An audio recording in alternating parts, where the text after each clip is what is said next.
How does brain rot affect our brains? Now, first, let's go over what brain rot is. According to the Oxford Dictionary, brain rot is the supposed deterioration of a person's mental or intellectual state, typically viewed as the result of over-consuming material. Now, in simpleton's terms, this just means brain rot is when your mind gets worse and you get dumber because you overconsume certain content. Typically online content. Now, brain rot is everywhere. We always see brain rot, even if we don't want to. Have you ever went on a guest account or just didn't sign in and scrolled on YouTube Shorts for long enough? There you go. And I happen to know multiple people who just get very affected by brain rot in a way where even if they're not necessarily brain rotted, they still definitely, clearly are a little bit off because of how much they watch.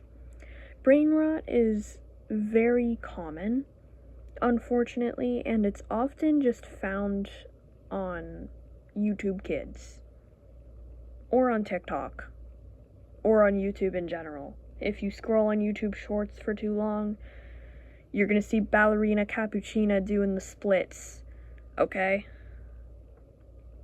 Now let's go on to the effects. Now, brain rot has many effects.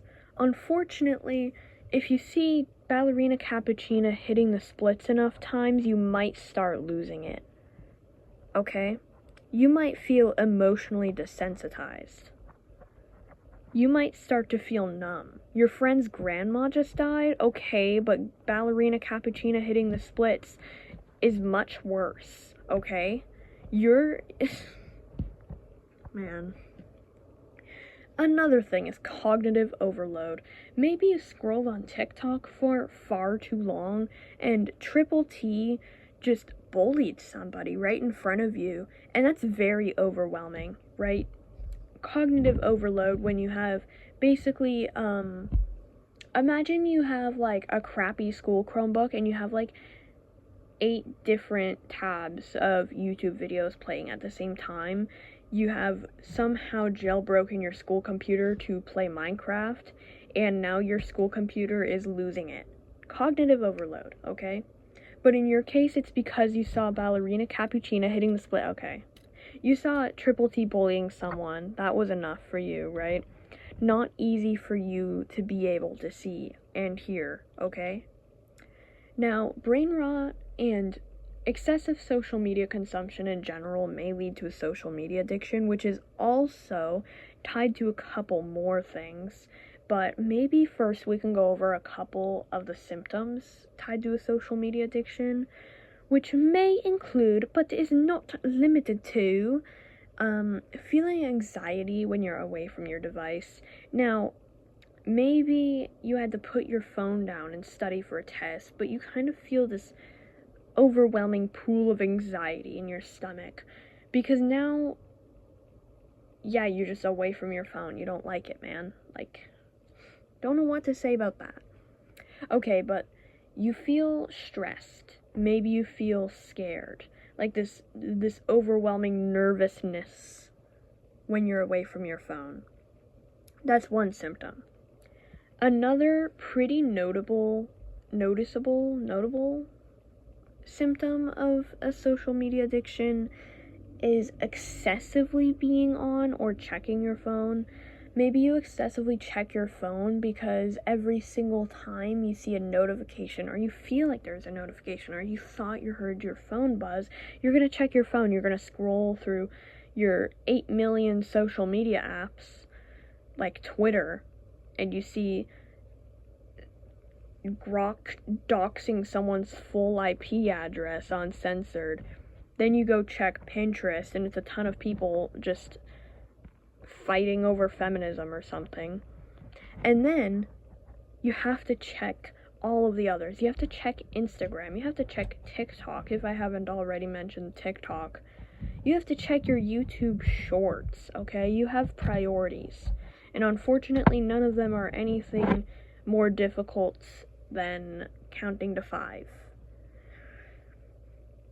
But not only are those the symptoms of a social media addiction, but there also is more things that are tied to a social media addiction that happen to be more on the psychological and mental side of things, which includes psychological distress. Maybe you feel stressed when you're away from your phone. It almost ties into the symptom of having anxiety when you're away from your device in a way. At least that's the connection I tied. Maybe you cut that wire and you didn't make that connection. Good for you, I guess. Maybe you have anxiety that is also tied to your social media addiction, and possibly depression. And those are all not, again, I'm going to say this, just because you have a social media addiction, if you do, doesn't mean you have those. And just because you have depression doesn't mean you have a social media addiction, vice versa. But social media addiction is kind of tied to these 3 that I just mentioned. Doesn't mean that if you have one, you have all the 3, or if you have all the 3, that you have one of the one. Okay. Now, not only does brain rot affect that part of your body, I'm saying it like every single time you see tongue sahur, you just get your arm chopped off, but every single time you see brain rot, I guess, every single time you're going doom scrolling, it slowly kind of affects your brain in a way, because not only does brain rot affect those parts of your brain, but it also affects your executive function. That's right, because if it didn't mess up anymore, okay? Now, because of this, you may have more impaired memory. Where did I put my phone? Oh my god, it's in your hand. It's in your hand. Look down. Maybe you struggle with planning. Oh, later I'm gonna go to the store. No, you're just gonna sit there doom scrolling instead. Sounds like I'm bullying you now. And your decision making. You're picking between A and B, and instead you decide C, but also no, maybe you're not too sure. So now you just start messing around. And those are all some effects that come with brain rot and doom scrolling in general. And all of these things, right, these are all not, like, just because you see one of these weird brain rot contents like 1 or 2 times doesn't mean you're immediately gonna have all of these. And even if you consistently watch brain rot for whatever odd reason, whatever demographic you are, hopefully you're not younger than 10, because that would be a little bit weird.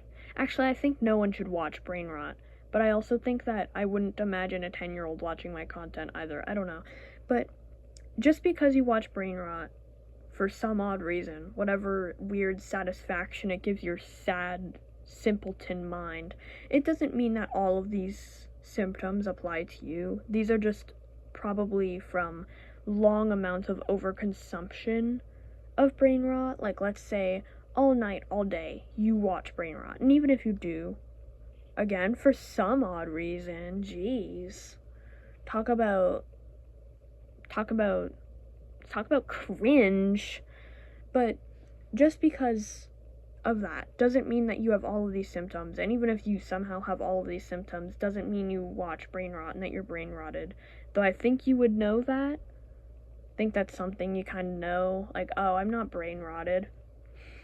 When someone goes 1, 2, 3, 4, 5, 6, 7, do you immediately think 6, 7? I actually get so annoyed by that. Like, I actually hate the 6, 7 meme so much. Literally, I felt cringe every single time I heard someone say it. It feels like there's bugs in my skin. Like, it feels like there's like a little parasite in my body every single time someone says 6, 7 in like a meme way that like starts trying to burst out of my body in a way that's so gruesome that I might just turn into a forbidden creature that probably should not be described on YouTube, or else I could probably get banned. And I did mention, I think I mentioned at some point in the video, that I know people that are kind of affected by brain rot. I have a little sibling. And I wouldn't say that, okay, no, I would say that they're brain rotted. Now, I'm not going to leak their age or anything, but they don't know how to walk or talk yet. But they are way old enough to the point where they should know how to. No, it's not a disability. You want to know why? It's because they are shoved in front of a screen every minute of their life. And you might be wondering, well, how do you know they're literally just not too young or disabled or something? I know because multiple doctors, right? Doctors would look at her and say, hey, your kid's able-bodied. And it's a situation where it seems to be like a development thing. I'm just gonna say, she's a toddler. Not gonna say any specific age or anything, but it's a situation where she's constantly being shoved in front of a screen. I have tried to tell people, hey, don't do that to your kids. Your young little tots. Don't shove them in front of a screen and act like they don't exist just because it keeps them quiet. It doesn't work. For some reason, they don't listen. They'll see a whole documentary about the effects of brain rot, and they sometimes still won't listen. Am I upset about how that's turning out? Kind of, but it's a situation where if you're experiencing somebody who's raising a young child who happens to be so brain rotted that they're kind of just literally developmentally screwed, it isn't your fault. Even if you did not tell them about the effects of brain rot in children, because, well, dang, it's not like they're gonna listen anyways. I literally, just see it every day. It's like, dude.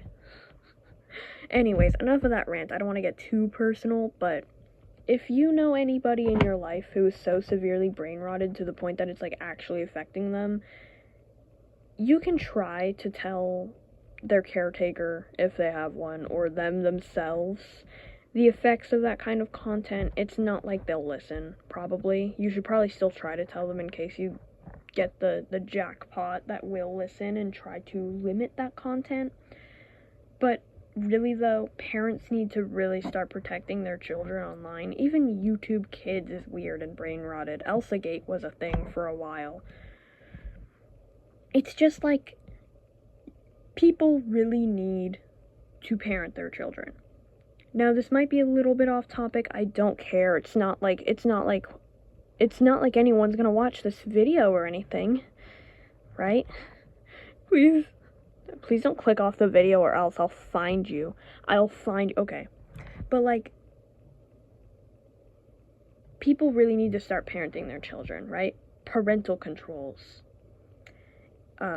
Screen time. And I'm saying this like, no, I don't want a 15-year-old to have only 1 hour of screen time allowed, but I'm saying this about if you, for some odd reason, want to give a child under 10, actually under 13 and a half, a personal device, like a tablet or a phone that only they're allowed to use, put parental controls on that thing. Monitor what they see and watch, right?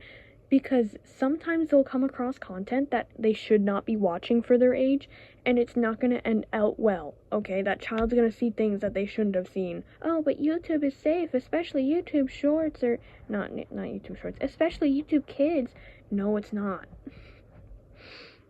I would actually argue YouTube Kids is worse. But that kind of, the last time I seen, like, YouTube Kids, though, was, like, multiple years ago. Like, maybe, like, 4 years ago. So I actually don't know if it's still that bad, but honestly, I'm guessing it is. There's weird AI-generated content of alphabets and counting that aren't really accurate, and for some reason will say a letter wrong, or depict a letter wrong, or make up a whole new letter entirely. And it's just not really worth putting your kid around. Like, I've seen a lot of brain rot content, too, that just ends up turning, like, the algorithm ends up turning it into brain rot content from foreign languages. while editing the video, I found out that I can't actually make any videos longer than 15 minutes, so yeah, sorry.